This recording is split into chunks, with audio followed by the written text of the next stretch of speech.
हाय, मैं हूँ एआई अवतार ऑफ सीए उमेश शर्मा। तो जैसे कि आप जानते हो फाइनेंशियल ईयर 2024-25 का एंड हो रहा है और नए फाइनेंशियल ईयर 2025-26 की प्रिपरेशन के लिए कुछ इम्पॉर्टेंट स्टेप्स हैं जो टैक्स पेयर्स को जीएसटी के अंदर याद रखना चाहिए।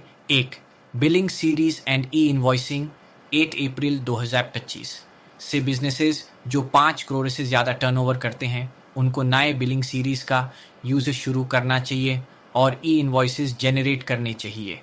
2, लेटर ऑफ अंडरटेकिंग LUT जो एक्सपोर्टर्स जीएसटी चार्ज किए बिना एक्सपोर्ट या फिर SEZ को गुड्स या सर्विसेज सप्लाई कर रहे हैं उन्हें LUT फॉर्म GST RFD 11 में FY 2025-26 के लिए अप्लाई करना चाहिए।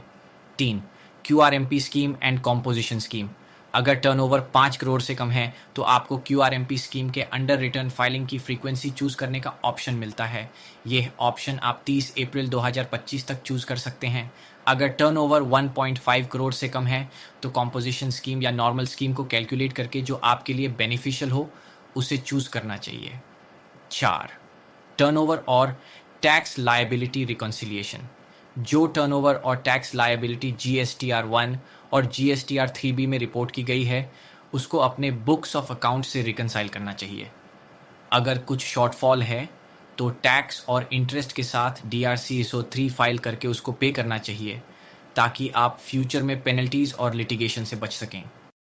5, ITC रिकॉन्सिलिएशन अपने बुक्स में जो ITC क्लेम किया है उसको GSTR 3B और GSTR 2B से रिकनसाइल करना चाहिए। अगर कुछ ट्रांजैक्शंस GSTR 2B में नहीं रिफ्लेक्ट हुई हैं तो सप्लायर से फॉलो अप करो कि वो अपनी GSTR 1 में ट्रांजैक्शंस रिपोर्ट करें। अगर ITC रॉन्गली क्लेम किया गया है और GSTR 2B में नहीं है तो उसको रिवर्स करना चाहिए। 6, इनएलिजिबल ITC रिवर्सल जो इनएलिजिबल ITC आपने GSTR 3B में क्लेम किया है जैसे ब्लॉक्ड क्रेडिट या एग्जेम्प्ट सप्लाईज का ITC उसको आइडेंटिफाई करो और उसको इंटरेस्ट के साथ रिवर्स करना चाहिए अगर ITC अवेल एंड यूटिलाइज किया है तो। अगर सप्लायर को पेमेंट 180 दिन के बाद भी पेंडिंग है तो सेक्शन 16 डू के अंडर ITC को रिवर्स करना चाहिए।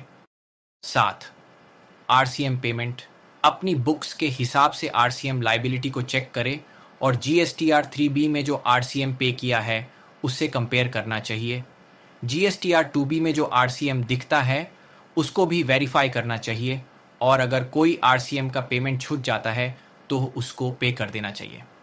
8, GST एमनेस्टी स्कीम अगर आपको GST एमनेस्टी स्कीम का बेनिफिट लेना है तो आपने 31 मार्च 2025 तक डिमांडेड टैक्स का फुल पेमेंट करना चाहिए।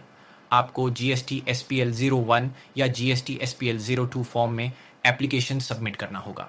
एप्लीकेशन सबमिट करने की लास्ट डेट 30 जून 2025 है।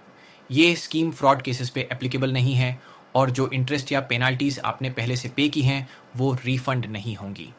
Now multi factor authentication MFA for e way bills 1 अप्रैल 2025 से ई-वे बिल जनरेट करते वक्त आपको यूजर नेम, पासवर्ड और OTP का यूज करना होगा।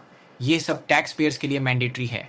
ये सब कुछ इंपॉर्टेंट स्टेप्स हैं जो आपको मार्च एंड तक लेने चाहिए ताकि आप किसी भी GST रिलेटेड प्रॉब्लम या लीगल इश्यूज से बच सकें और नए फाइनेंशियल ईयर में स्मूथली चल सकें। Thank you.